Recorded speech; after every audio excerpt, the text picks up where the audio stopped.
medicine. And this is the second time they have supported our retreat. We're truly grateful for that support. The mission of the DOCTRC program is really to serve as the nation's consortium for supporting the acceleration of regenerative therapies for dental, oral, and craniofacial tissue towards clinical adoption and also product development and commercialization. We have 2 resource centers, one East Coast and one on the West Coast, but the 2 resource centers are truly here to support the entire dental, oral, craniofacial tissue regeneration effort for the whole nation. And we operate as one consortium, and we have joint membership, board membership by the PIs. So I serve as a voting member on the Michigan-Pittsburgh V's group, and then Dave served as a voting member with the CDOCTR program. We have a joint DOCTRC website that has been in operation since we started this program. And I think most importantly, the external advisory board has really been just very helpful in terms of guiding the practice and operation of our DOCTRC program. We have a very harmonized process in terms of the ITP progress reviews. In the next 2.5 days, you will get to see each ITP team's progress and then provide your feedback. We also have shared resources and expertise that are being used by our ITP teams and cross-RC training, and also leveraging on the institutional support. This is really, just sort of talking about connecting the dot. NIH funds these CTSI programs and other, or other programs supported for tissue regeneration. We have very close interactions with our local CTSI program, and in terms of our training and also other program development, and you will see that sprinkled in our presentation. So just to give you a sort of an overview of how this program has developed and over time. So in stage 2 of the funding support, we went out and then requested for application for these ITP teams.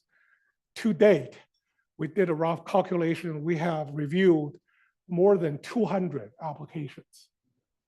These are the 2-pager applications, initial applications. And then currently, we're moving into, we're in the middle of a stage 3 support. We started with about 40 projects, and we're currently supporting 20 active ITPs.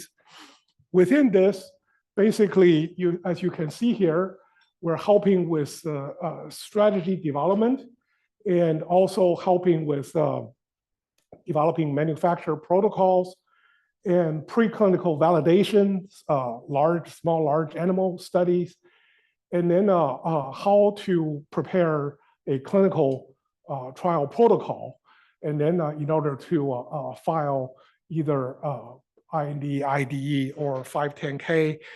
So many of our ITPs are in the process of doing this, and we have some really successful stories that I will share with you in a second.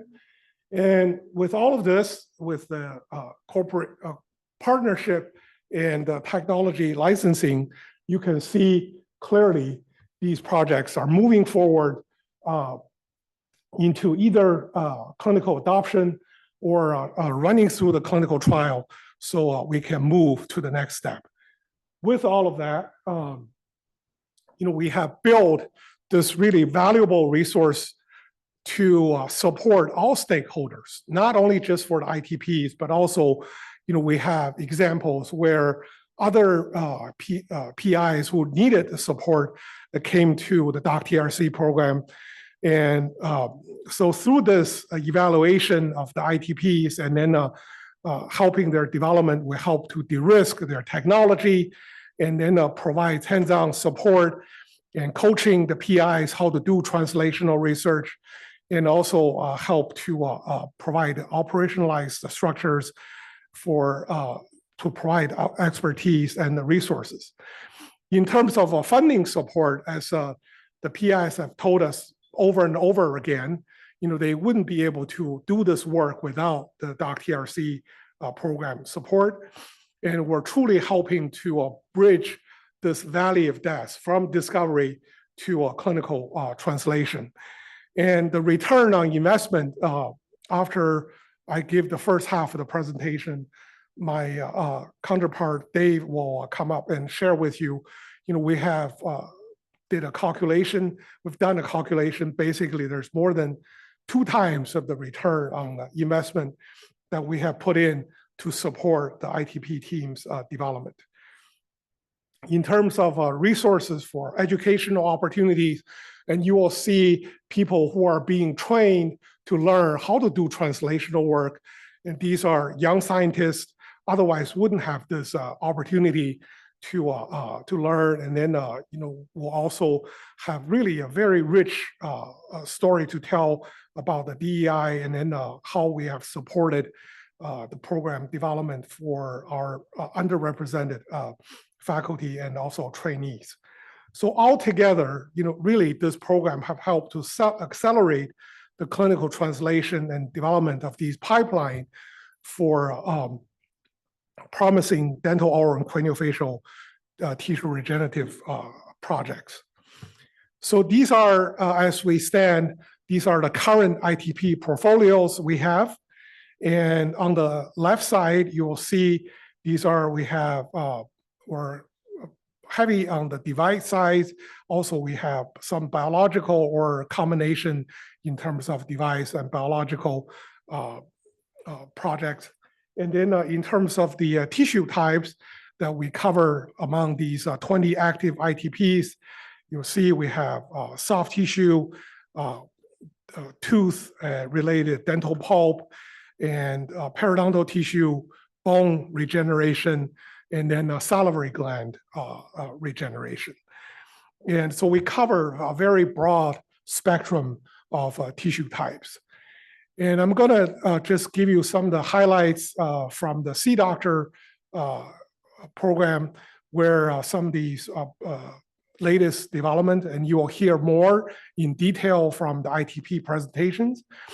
The project led by Jeff Gardner, scar formation prevention ITP, that they filed their IND and now they're in the process of addressing some of the feedbacks from FDA, and they also were able to get further support from AFIRM and to continue their project development. Hydronovo project led by Sarah Knox and Chelsea Bainey, the salivary gland regeneration ITP, just recently received this grant from CIRM. CIRM basically funds discovery, translational, and clinical. So they received this funding for their salivary gland regeneration project. Congratulations, Sarah. And the project led by Derek Wan, for Roxamine patch for the radiation injured skin, just filed their IND. And so this is a full IND filing. We're just really, really thrilled to see this. This has been such a long process in terms of negotiating with Stanford, with the company, and then finally this has been done. It just, congratulations, Derek. And our calvario bone regeneration project, I'll tell you more. And then this, we did our pre-IDE submission in November. We also received additional funding from USC AMI. And then the craniofacial muscle regeneration ITP, Kevin Healy's group had their discussion with the FDA. And then Mike Longacre's group, the cleft lip revision drug, ITP, had continued to have these very promising conversation with the strategic partners that also had their paper published recently in Cell Stem Cell. In addition, we have two new ITPs joining the C-Doctor portfolio. One is led by JP Pepper on the nerve regeneration, and the second one is the drug-induced periodontal regeneration led by Dr. Messersmith and Herbert Katz. And the DOCTRC also, we had recently hosted this innovation network theory, and then the two speakers are Charles Hart and also Gary Hammer, who really have shared with our ITP teams and others about how to conduct translational research. And then our funding from CIRM to support this retreat. And we also, in the last IADR meeting in Bogota, Colombia, Vivi provided a presentation on the progress of our DOCTRC program. So with that, I'm going to turn it over to Dave, who will continue with this presentation, the opening remarks.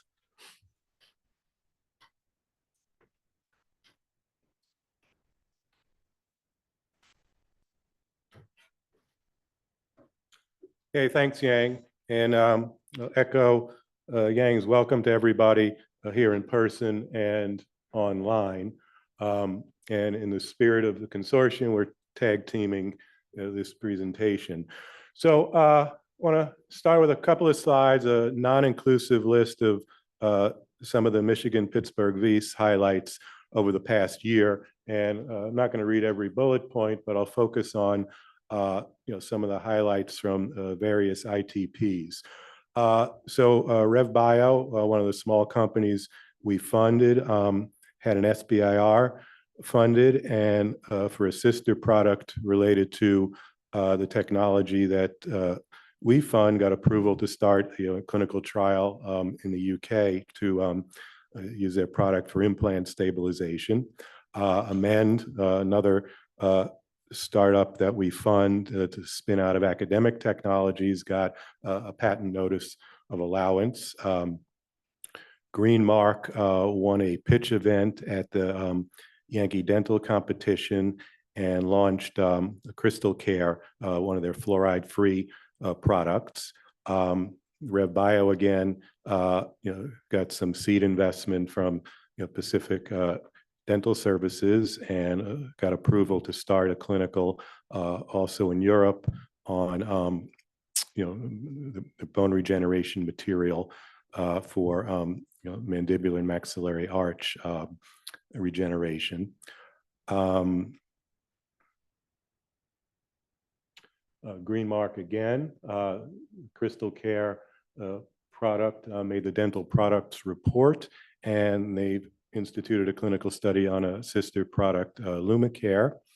In the last round of competition, we funded a nerve repair technology, nerve repair project from Amend Surgical. RevBio had a phase 2 SBIR funded for their bone grafting technology.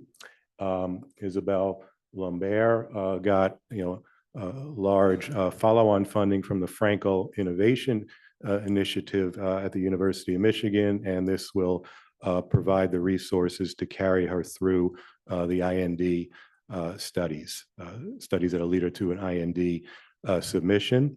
Osteo got a phase 2 SBIR from NIDCR, and we're really proud that at the recent Foresight ThenTech pitch competition, 4 of our ITPs were selected to present, and we took away RevBio and RegendoDent took away first and second prize. So congratulations to all of those teams. So I've given you smatterings of success. More generally, how do we measure success? And ITP success is defined by are the teams meeting their project milestones, passing through the stage gate process and passing their go, no-go decisions. So these milestones are an interactive development between the ITP team and the Resource Center advisory teams and leadership. Second means of success is, are the teams having meetings with the FDA on a trajectory and ultimately having FDA submissions? Beyond that, are the teams advancing to clinicals? These are either investigator-initiated through other sources of funding, like a UG3, UH3 model, or picked up commercially, where a third party will support the clinical trials.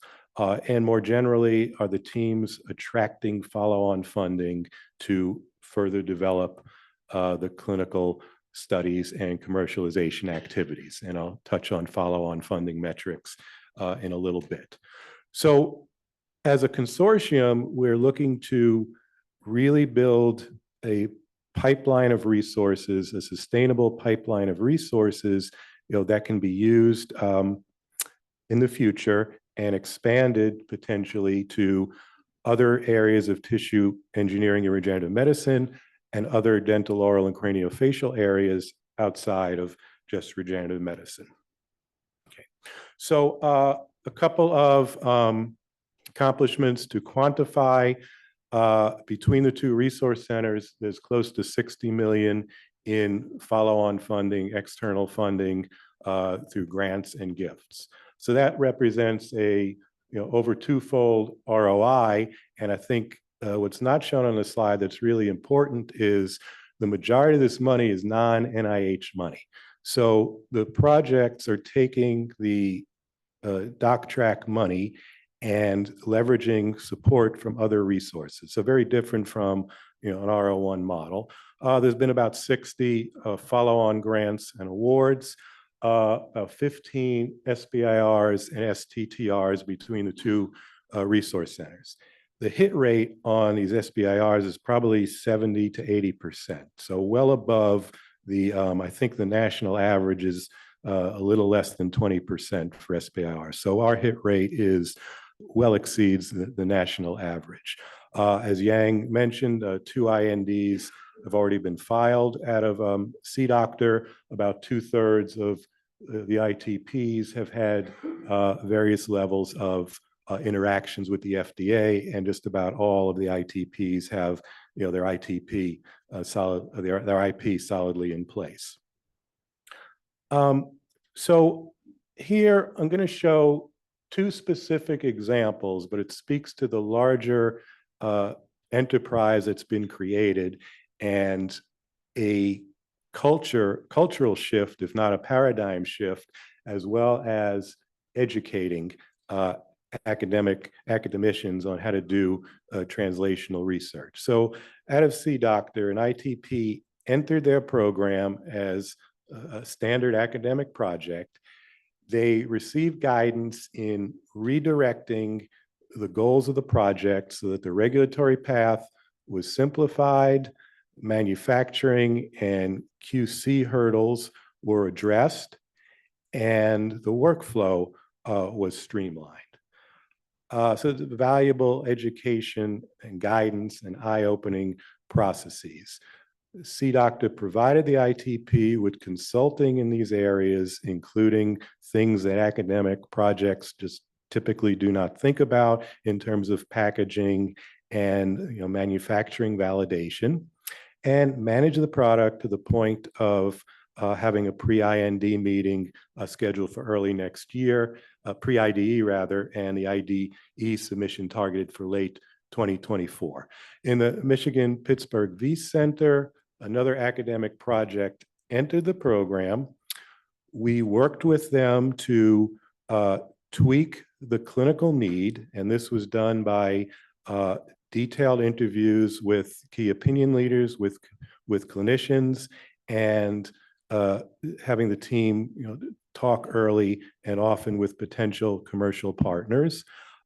We facilitated the team getting a small amount of follow-on funding that enabled them to identify a CEO for a new company that spun out of the academic lab.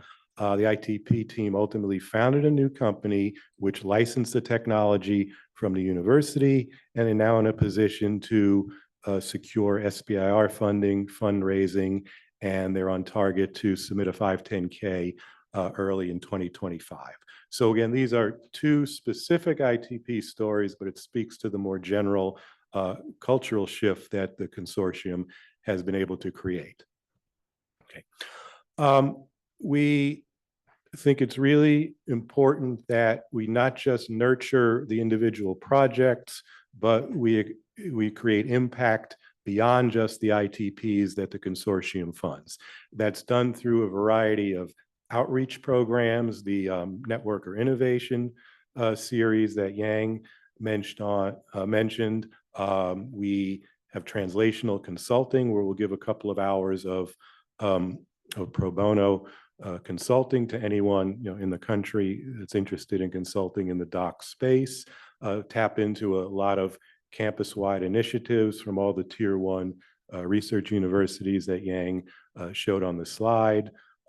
We have deepened the communications from the joint website, a couple of publications on the structure and processes, and creating a bigger footprint at events like Dentech that I mentioned previously.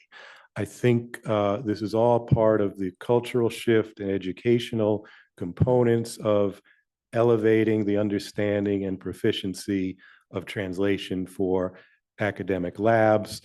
Part of that education taps into the existing T32s at the various institutions, and this is building up towards a sustainability plan in which we not only keep a healthy pipeline of doc therapies, but recruiting and educating people that can continue to do this more robustly within regenerative medicine and perhaps in a larger doc space.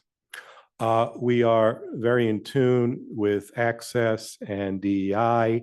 All of the events are open. Bring a friend, bring someone that may not be aware of what we're doing. We take the mentorship role very seriously in general and specifically in terms of translational mentorship, tap into local and regional outreach programs like regenerative medicine partnerships in commercialization in Southeast Michigan as one example.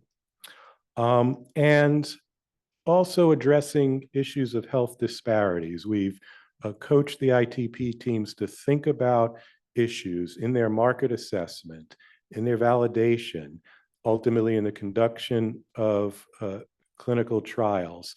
Think about how this technology could address issues of health disparities and think about how technologies could be made more accessible to different populations in society.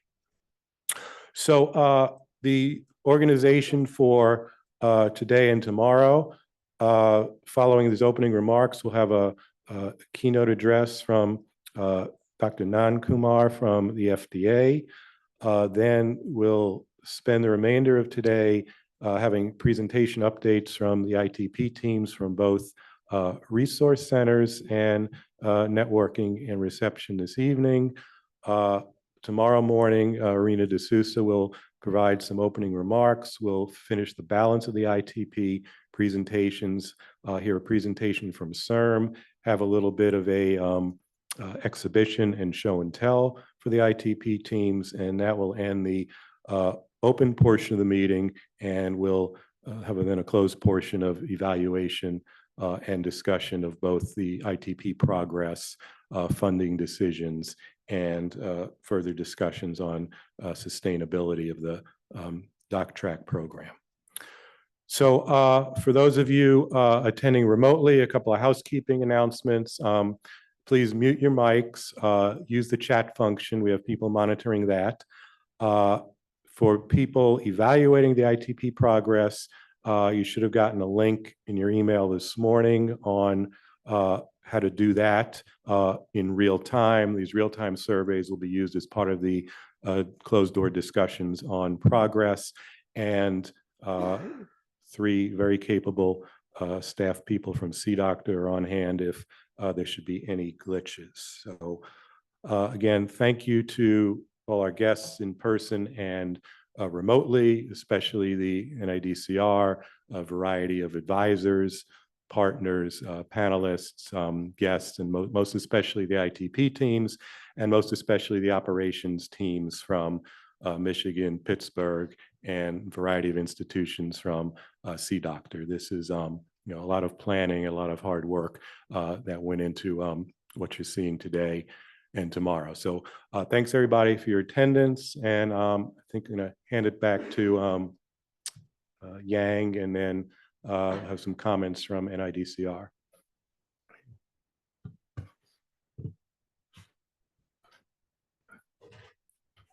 Thank you, Dave. So we have a new program director. We're very happy and then really thrilled to have you joining this retreat. And just in talking with Lillian, I know how thrilled NIDCR is in recruiting Scott Burbridge, who is the director of Tissue Engineering and Regenerative Medicine Program, Integrated Biology and Infectious Disease Branch at the National Institute of Dental and Craniofacial Research, NIH. So Scott, please come over and then give some remarks. Welcome. Thank you for the introduction. So this is a really great pleasure just to be able to introduce myself and to sort of welcome you all on behalf of the NIDCR to the meeting today. Thanks to David Young for their organization of this consortium, this meeting. So just to introduce myself, so I am the new program director for the Tissue Engineering Regenerative Medicine Program at NIDCR.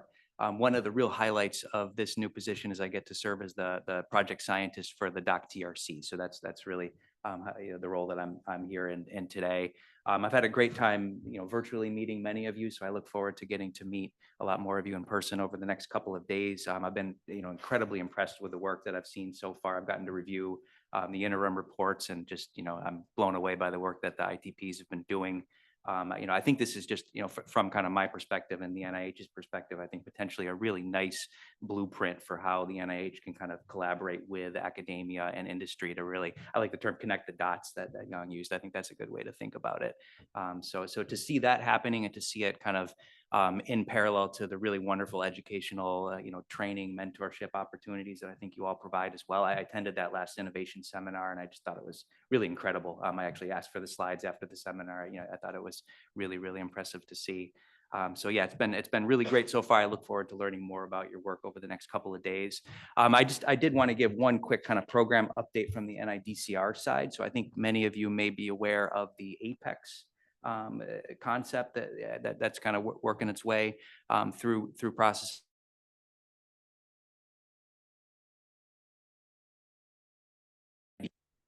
Which stands for Accelerating Product Excellence in Innovation and Clinical Adoption. So the overall objective is to continue to power the engine to accelerate preclinical development through innovation, commercialization, and clinical adoption, and to do this with potential extension beyond tissue regeneration, perhaps even beyond the dental oroio-craniofacial complex. So I'm happy to say this concept did clear council meeting back in September, so it's moving forward. We did post this concept for public comment early in October, so we did get those comments back. I thought I'd just kind of summarize some of the key themes there. So some of the emerging themes, and I think I've heard many of these already kind of being touched on in your opening statement. So I think we're a lot of these ideas are already things that folks are thinking about here. But some of these themes had to do with broadening the impact in terms of researchers and the geographies being served, as well as the tissue and organ systems that are being considered, diversifying product development into additional areas, things such as sensors, wearable systems, diagnostics, considering more the affordability for patients at point of care. I think that was a consistent concern that came out. Formalization of training and educational opportunities, particularly for those who are traditionally underrepresented in these fields. and then fostering collaboration with other institutes and efforts at NIH. So I think these are some really good ideas, good kind of food for thought for all of us here. Overall, I think the comments were really positive, really supportive in nature, and I think they kind of reflect that the field as a whole recognizes that the work you all are doing, the work the ITPs are doing, this consortium, it's really fantastic. You're all moving in the right direction. So I'll be happy to keep you informed when I have any more information on Apex, and I'm sure we'll have more opportunities to talk over the next couple of days. So with that, thank you for the time and the opportunity to introduce myself, and look forward to learning a lot more about the ITPs over the next couple of days. So that's it. Thank you.